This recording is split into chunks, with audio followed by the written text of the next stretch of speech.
Smile के क्या क्या बेनिफिट्स हैं ये तो हम जान ही चुके हैं। कैसे हम उसके साथ जुड़ी हुई कंटेंटमेंट की मेमोरी को अपने साथ लेके रख सकते हैं।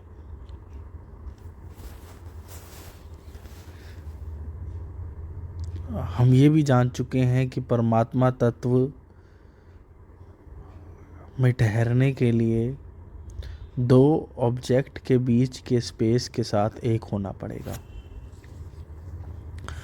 और जितना हम उसके साथ ठहरते जाएंगे उतना उतना हम मन से स्पेस होते जाएंगे, हमारा मन इनफाइनाइट होता जाएगा और फिर मन खो जाएगा।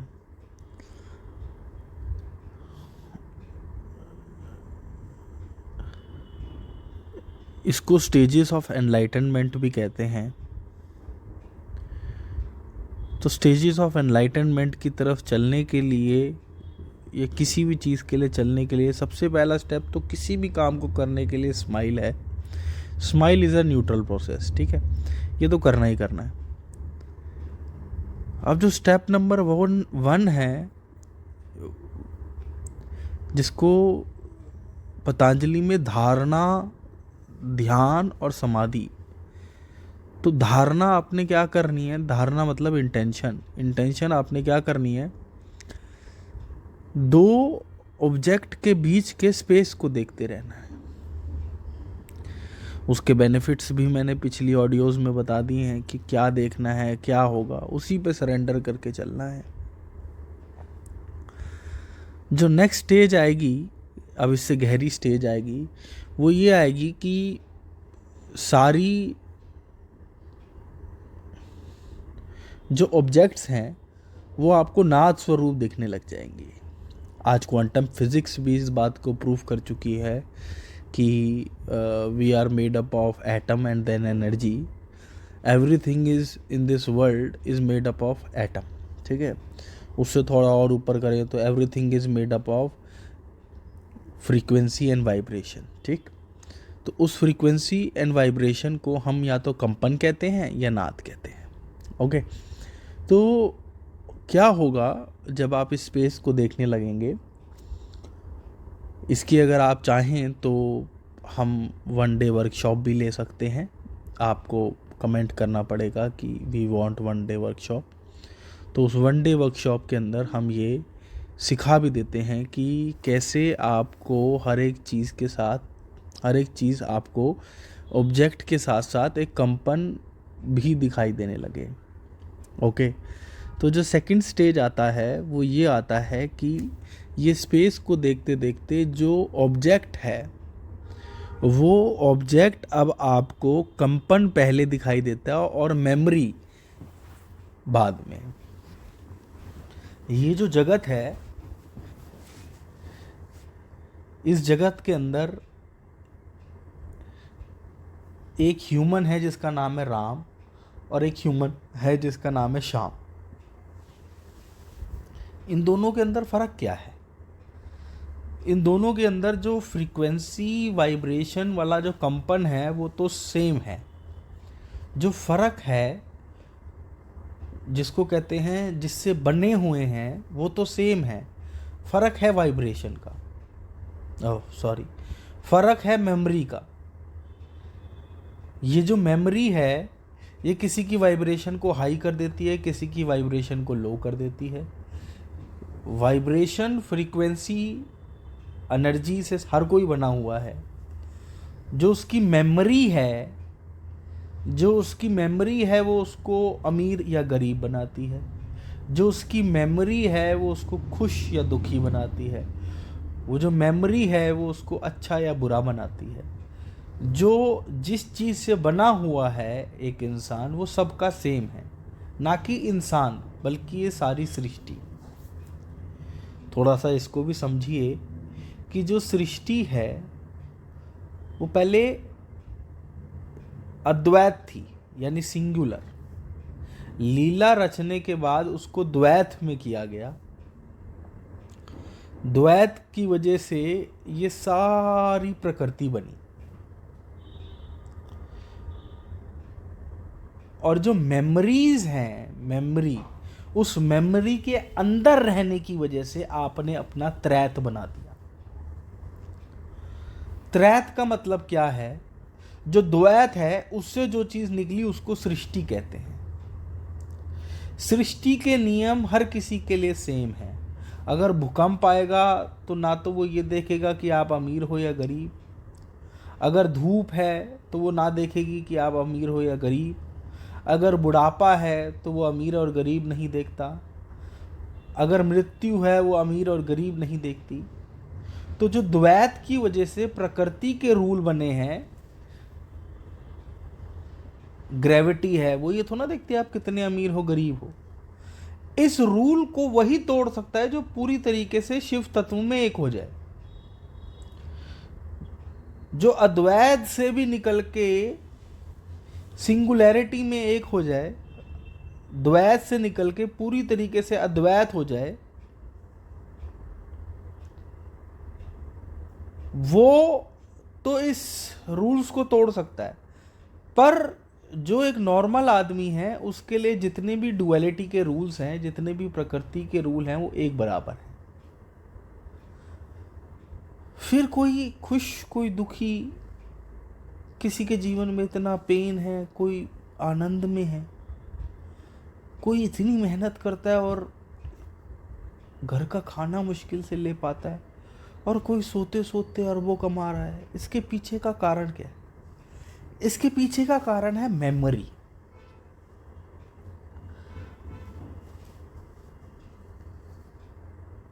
तो हम आध्यात्मिक तरीके से ये समझ गए हैं कि मेमोरी क्या है। अब दो रास्ते हैं। एक तो मेमोरी को अच्छा करके भी आप अपनी लाइफ को अच्छा कर सकते हैं, या आप मेमोरी जानकर भी अपनी लाइफ को अच्छा कर सकते हैं। वो कैसे? जब आपने दो ऑब्जेक्ट्स के बीच के स्पेस को देखने लग गए, हर एक चीज़ को वाइब्रेशन देखने लग गए, तो हर एक वो चीज़ जो मेमोरी है आपका, उस पर 70 to 80% कंट्रोल हो गया। अब क्या क्या मेमोरी है? आपका शरीर, ये ग्रह, आपका काल, ये सब कुछ मेमोरी है। मतलब मेमोरी क्या है? एनीथिंग जिसकी शुरुआत है और अंत है, वो मेमोरी है। तो 70% कंट्रोल हो जाएगा। जो 30% कंट्रोल रह जाएगा वो किस चीज़ का है? कि एक तरफ तो आप सामने वाली चीज़ को मेमोरी देख रहे हो, आपको ये पता चल गया है कि ये असलियत नहीं है, ये मेमोरी है, ये जस्ट एक इल्यूजन है, ये माया का रचा हुआ खेल है। तो आपकी आइडियली अटैचमेंट उस मेमोरी से छूट जानी चाहिए। आप कहोगे ऐसे कैसे होगा? ऐसे ही होता है साहब। रात को आप कोई भी सपना देख रहे हो, जैसे ही आपको ये पता चलता है कि सपना है, अब रात को आपके सपने में आप 1000 करोड़ के आदमी बन गए, ठीक है, और वैसे आप फक्कड़ थे। तो जैसे ही आप सपने से उठोगे, आप किसी को फ़ोन करके बोलोगे आके मुझसे 5-10 करोड़ रुपए ले जा भाई? नहीं, आपको उसी टाइम एक डिटैचमेंट हो जाएगी कि ये तो सपना है। अब होता क्या है कि हम स्पेस भी देखने लग जाते हैं, हम सामने वाली चीज़ को एज अ वाइब्रेशन भी देखने लग जाते हैं, और मेमोरी को थर्ड भी देखने लग जाते हैं, क्योंकि मेमोरी तो देखेंगे ही नहीं, तो खाने में और पानी में फ़र्क कैसे पता चलेगा? वो तो सब एनलाइटेंड आदमियों को पता चलता है, पर उन्हें पता चलता है कि ये सब है तो नाद स्वरूप ही, कंपन ही, अलग अलग मेमोरी की वजह से अलग अलग है।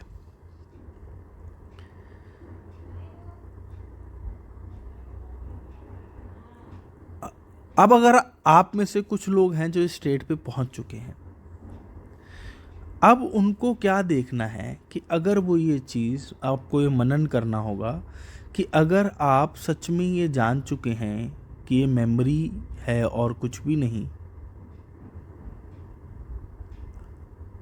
तो वो क्या चीज़ है जो आपको मेमोरी की तरफ लेके जा रही है? Why you are addicted to memory? Why you like and dislike something. जब दोनों ही मेमोरी हैं तो ना वांट होनी चाहिए ना डिसवांट होनी चाहिए, ना डोंट वांट होनी चाहिए, ना लाइक होनी चाहिए ना डोंट लाइक होनी चाहिए, ना प्रेफरेंसेस होनी चाहिए ना नॉट प्रेफरेंसेस होनी चाहिए, क्योंकि सब मेमोरी है। इस स्थिति में एक बहुत गहरा बैराग आता है। इस स्थिति को कहते हैं अटैचमेंट फ्रॉम मेमोरी। मेमोरी को हम जान गए कि मेमोरी है, पर अभी भी हम मेमोरी से डिटैच नहीं हो पा रहे। ये डिटैच ना हो पाना मेमोरी से, ये अटैचमेंट मेमोरी की हमारे को आज भी कह रही है कि तू शरीर है।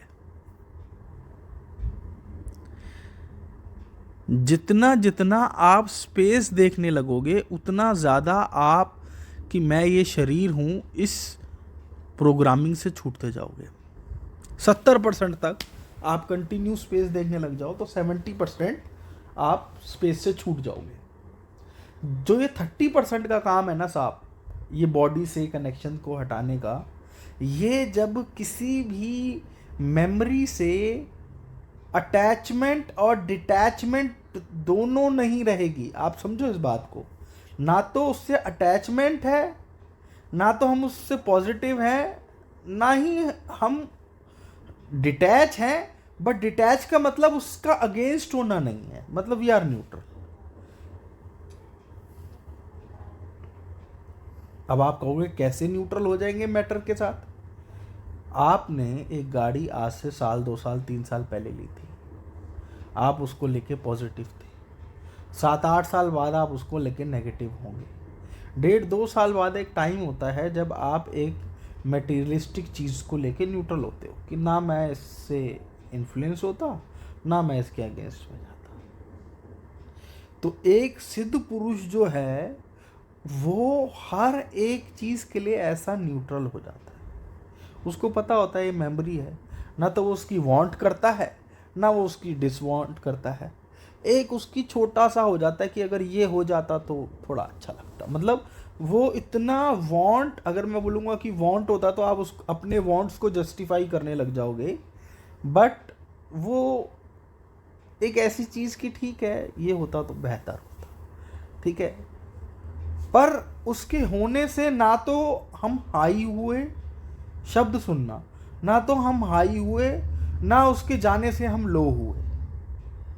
जब ऐसा न्यूट्रलपन आपके अंदर आ जाएगा तो जो मेमोरी, माया, माइंड, मन, माया, मेमोरी, ये जो तीनों चीज़ एक्चुअली में एक ही है, थोड़ा थोड़ा डिफरेंस है बनावट, मतलब तीनों के अंदर के ऑब्जेक्ट्स और तीनों के अंदर की बनावट सब चीज़ सेम है, बस थोड़ा थोड़ा सा फर्क है।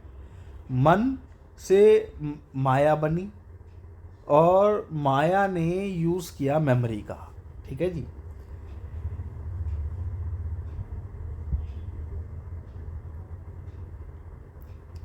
तो जब अब आपने क्या देखना है, आपने ये देखना है कि मैं ये स्पेस देख पा रहा हूँ, ये साक्षात परमात्मा है। वो क्या है जो मेरे को इससे हटा के किसी चीज़ की तरफ लगाता है। आपको मूवी देखना पसंद है तो वो, मैं आपको ये नहीं कह रहा कि उसको ना पसंद मिला हो, मैं ये कह रहा हूँ कि वो न्यूट्रल हो जानी चाहिए, कि कोई भी चीज़ ऐसी ना रह जाए जिसकी वजह से आप परमात्मा को छोड़ पाओ। होगा क्या जब ये चीज़ पूरी तरीके से न्यूट्रल हो जाएगी ना, जब ना तो आप उससे हाई होगे ना लो होगे, तब आप कोई भी ऐसी चीज़ नहीं रहेगी जिसकी वजह से स्पेस को छोड़ पाओ। आप में से कुछ लोग हैं जो स्पेस को, मतलब 2 ऑब्जेक्ट के बीच के स्पेस को देख रहे हैं, कोई ऐसी चीज़ आ जाती है जिससे आपको बहुत डर लगता है, आपका स्पेस छूट जाएगा। कोई ऐसी चीज़ आ जाती है जो एक बहुत बड़ी डील है, आपका स्पेस छूट जाएगा। कोई ऐसी चीज़ आ जाती है जो पॉजिटिव, हाईली पॉजिटिव हो या हाईली नेगेटिव हो, आपका स्पेस छूट जाएगा। पहली बात तो नेगेटिव चीज़ आएगी नहीं, पर अगर नेगेटिव चीज़ आएगी तो उसको ज़ीरो करने का या उसको पॉजिटिव की तरफ ले जाने का जिसमें दम है वो ये स्पेस है कि स्पेस के होश में आप कुछ भी कर सकते हो और आपसे स्पेस छूट गया। दूसरी चीज़ कि जो पॉजिटिव चीज़ आपके पास आई, चाहे वो कोई पद आया, चाहे वो कोई डील आई, चाहे वो कुछ भी आया, चाहे वो कोई रिलेशनशिप आया, तो वो आया जिस स्पेस की वजह से आपने उस स्पेस को ही छोड़ दिया। ठीक है, तो ये एक लास्ट स्टेट होती है जितनी मुझे पता है, क्योंकि मैं स्पेस को देख लेता हूँ, सामने ऑब्जेक्ट्स को मेमोरी और नाद में अलग देख लेता हूँ। मैं बहुत दिन से देख रहा था कि स्माइल की वजह से पेन बॉडी जो है वो अपना असर नहीं डाल पा रही, उदासी नहीं लगती, पर वो क्या चीज़ है जो छूटी जा रही है, वो क्या चीज़ है जो छूटी जा रही है। तो आज मैंने जब ध्यान किया तो मुझे पता चला कि मैं मेमोरी को अलग तो देख पा रहा हूँ, पर अभी भी मेमोरी से इन्फ्लुएंस हो रहा हूँ। मुझे मेमोरी चाहिए, वो जो मेमोरी की चाहत है वो मुझे अभी इस बॉडी की मेमोरी में बांध के रख रही है। जब मैं उन सब चीज़ों के लिए न्यूट्रल हो जाऊँगा तब मैं पूर्णतः स्पेस हो जाऊँगा, और जब मैं पूर्णतः स्पेस हो जाऊँगा तब ये सारी मेमोरी मेरे अंडर आ जाएंगी। बट उनको भोगते भोगते ना तो मैं हाई होऊंगा ना मैं लो होऊंगा, सबको भोगते भोगते मैं एक सेकंड के लिए भी इस स्पेस को यानी परमात्मा तत्व को नहीं छोड़ूंगा। तो ये है आज की क्लास। अब आपको ये देखनी है कि आपका क्या चल रहा है। Thank you.